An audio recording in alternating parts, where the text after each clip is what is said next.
Hello everyone, Ed Moya here, Trading Advantage.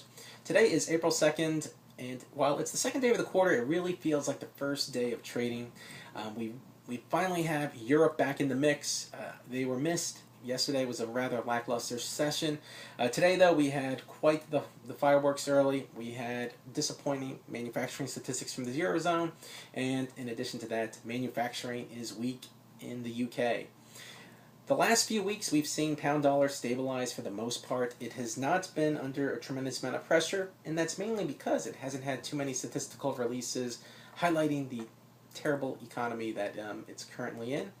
And for the most part, we are just waiting to see, will Mervyn King be able to convince the other members to agree and push forward more quantitative easing. We live in a quantitative easing world. As you can see, stock markets are up, Europe is up. All the major indices are stronger because, well, we know central banks are going to just pump liquidity into the markets.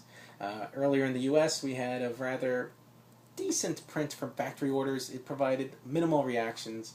For the most part, though, we've been pretty range-bound once Europe left the market.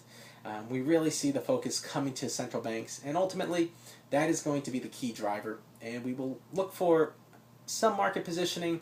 The BOJ kicks things off tomorrow late night, and we may see a little bit of traders pricing in a potential yen corrective move. And with the BOJ's history of disappointing in the past, we would not be surprised if we did see them disappoint again. So last year we had three major times when they've put more stimulus into the markets. Two times they only added 5 trillion, and what did we see? We saw further yen strength, which is not what they want.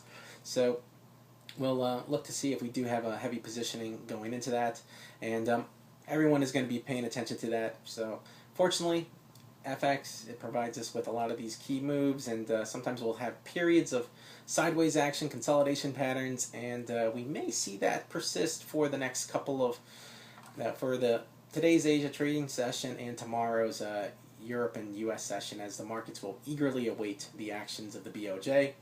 And then the next day we also have the ECB and BOE. So pretty much a lot of activity going on, and we'll look forward to recapping that. So I'll see you guys tomorrow. Thank you.